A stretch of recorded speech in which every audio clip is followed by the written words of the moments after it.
শীতের ফুলকপি আর নতুন আলু দিয়ে চালানি চান্দা মাছের ঝোল বানাইছি।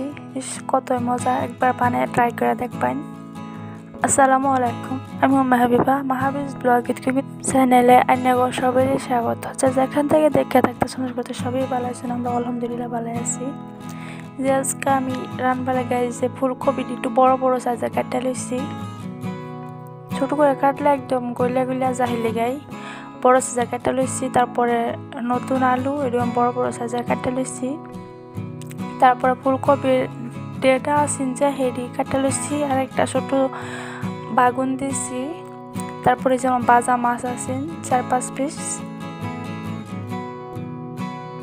তারপরে আদা রসুন পেঁয়াজ একটা এডি পেস্ট লইছি, টমেটোর একটা পেস্ট করছি। তারপরে ফুলকপিটি আমি তেলের মধ্যে ভাজা লইতেছি, অল্প হলুদ গুঁড়া দিয়ে হেরাও বাজতেছি। তারপরে আলু দিয়ে দিচ্ছি, হেরি দিয়ে হেরাও আমি অল্প একটু ভাজা লইতেছি। তারপরে ডেরাটি আসেন যে হেরি দিচ্ছি। এই যে ভাজা হয়ে গেছে, আমি উড়াই লিতে। তারপরে তেল দিয়ে হেরাই আদা রসুন পেঁয়াজের পেস্টটা দেখাইলে আমি একটু ভাজা লইতেছি। তারপর মশলা মধ্যে আছে জিরা ধনিয়া হলুদ কাশ্মীরি মরিচ আর মরিচের গুঁড়া দেখাইলে আমি একটু ঝোল দেখাইরা মশলা কষাম, সাথে নিমখ দিয়াম। তারপরে টমেটো পেস্টটা দিছি,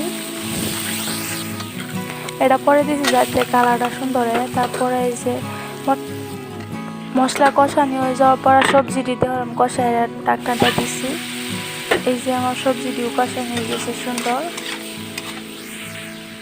এখন আমি পরিমাণ মতো ঝোল দিতেছি, ঝোলটা দিয়ে ডাকনাটা দিতেছি। তারপরে এই যে বলো করছে, আমি মাছটি দিয়ে দিতেছি যাতে মাছের ভিতরে সুন্দর সে মশলাটা হামা। তারপরে আবার ডাকনা দিয়ে দিতেছি, ডাকনা দিয়ে কয়েক মিনিট ঠান্ডা করাম। অনেক যে কাঁচা মশটি দিয়ে দিচ্ছি ডাকনা খুললা।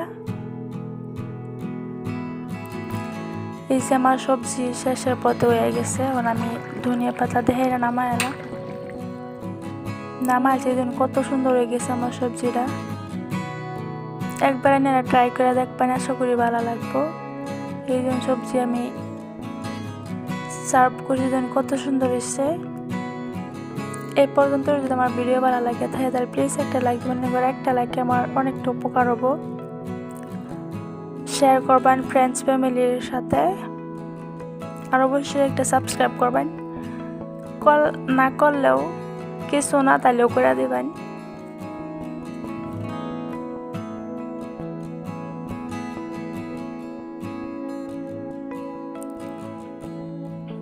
এই জন্য সবজি, শীতের সবজি অনেক মজা হয়। আর নতুন আলু। আজকাল লাগে এই পর্যন্তই, দেখাবো নেক্সট ভিডিওতে।